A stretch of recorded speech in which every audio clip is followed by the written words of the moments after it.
parlamento do Irã aprovou uma proposta que prevê o fechamento do Estreito de Hormuz, rota estratégica por onde passa cerca de 20% do petróleo comercializado no mundo. Para entender os impactos geopolíticos e econômicos dessa decisão, a gente conversa agora ao vivo com a Carolina Pavesi, que é doutora em Relações Internacionais e já está aqui ao vivo com a gente.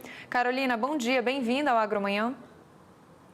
Bom dia, é um prazer estar aqui com vocês novamente. A gente que agradece aqui a disponibilidade para poder explicar, esse impacto, qual que é o real impacto, o cenário do fechamento do Estreito de Hormuz e quais os países ou regiões que seriam mais afetados caso esse estreito fosse fechado por completo, né? Pois é, Carolina, esse foi um fim de semana tenso e essa semana começa com muitas incertezas em relação ao conflito e os desdobramentos que isso vai trazer para o comércio internacional, também para o nosso setor, para o agro. O que a gente teve foram os ataques dos Estados Unidos surpresa ao Irã, e foi seguido ontem de uma série de repercussões com essa possibilidade, essa aprovação ontem no parlamento de uma decisão para fechar esse estreito de Hormuz. Ainda não se fechou esse estreito, então o que o parlamento aprovou é a possibilidade disso.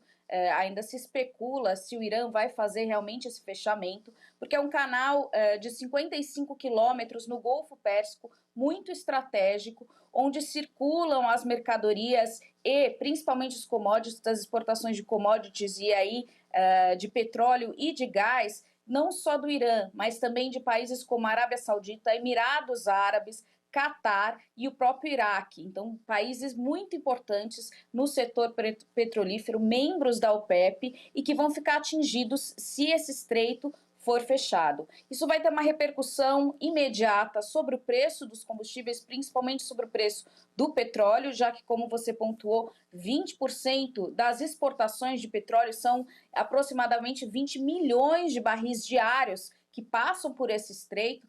Vai ficar comprometido, vai ficar suspensa, o que já se estipula um aumento do preço do petróleo. Ontem a gente já viu um aumento de 5% no valor do barril, chegando ali nos $89, numa alta dos últimos 5 meses. E o que a gente deve acompanhar agora, expectativas que, se isso ocorrer, o preço do barril do petróleo bata os $100 por barril. Então, é um aumento significativo, além do que vai ter uma redução na oferta de petróleo, comprometendo boa parte da cadeia produtiva que depende desse insumo. Então, isso é um efeito imediato. Indiretamente, isso gera uma maior pressão inflacionária nos países, nas principais economias globais, inclusive no próprio Estados Unidos, e uma pressão inflacionária, a gente já sabe, vem como resposta um aumento da taxa de juros e uma maior dificuldade também de acesso ao crédito. Então, o cenário é muito ruim com essa possibilidade desse fechamento. Caroline, como que potências, como Estados Unidos, China e União Europeia tendem a reagir diante dessa ameaça ao fluxo energético global? Bom, essa já era uma das opções, digamos assim, de ações que eram levantadas para o Irã tomar diante desse conflito que foi iniciado há uma semana atrás por Israel, antes mesmo dos ataques americanos. Já se previa essa possibilidade desse fechamento. A questão é que isso também vem como um tiro no pé da própria economia iraniana, que já sofre embargos e dificuldade de comercializar com boa parte desses grandes mercados que a gente está falando e que vai ter mais dificuldade de escoar a sua produção, porque ela também utiliza esse canal. E aí o que a gente vê foi, por enquanto, uma espera, ainda se aguarda para ver o que realmente vai acontecer com esse fechamento. Ontem, o secretário de Estado, Marco Rubio, dos Estados Unidos, já acionou a China e falou que a China deveria conversar com o Irã justamente para não fechar esse estreito, porque a China, de fato, é uma maior implicada diretamente. Ela é a principal parceira comercial do Irã e a principal compradora desse petróleo que passa por esse estreito. Então, há, paralelamente, uma série de negociações e de tentativas de tratativas. Ontem, o governo iraniano já falou também que se reuniria com Putin, da Rússia. Então, essa semana vai ser uma semana de negociação e uma tentativa de desescalar esse conflito para se evitar o pior. E para o Brasil, Carolina, quais são os possíveis impactos tanto em relação aos combustíveis quanto em relação ao comércio exterior? Porque o Brasil, como produtor de petróleo e grande importador de fertilizantes, deve se preocupar com essa instabilidade? Bom, a gente deve ter aqui uma alta dos preços. Por um lado, um aumento do preço do petróleo gera mais divisas, mais receitas para o governo à medida que a gente exporta esse petróleo, mas, por outro lado, um aumento do preço do combustível, que já segue alto no Brasil, é muito ruim para a nossa economia doméstica, né? Então, isso deve também repercutir num aumento dessa pressão inflacionária.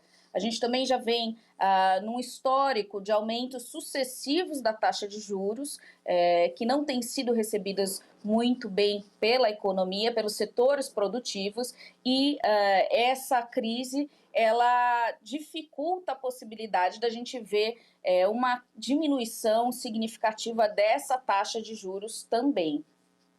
E considerando a complexidade desse xadrez geopolítico, o que a gente deve observar agora nos próximos dias ou semanas para entender os desdobramentos dessa medida, Carol? Bom, primeiro vamos acompanhar se vai haver esse fechamento ou não, se isso foi um blefe para justamente provocar uma ameaça do Irã.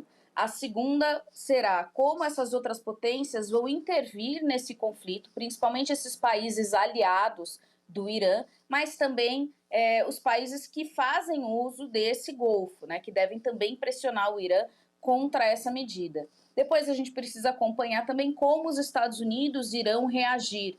A gente teve, na sequência desses ataques, no sábado à noite, um discurso de Donald Trump que o objetivo era acabar com o programa nuclear do Irã e não mudar o regime político no Irã. Depois, no final da noite de ontem, Trump já mudou o seu discurso, já veio falar que o que quer é realmente mudar o regime iraniano. Então, veja, há uma inconsistência também dentro do Trump sobre como isso vai repercutir.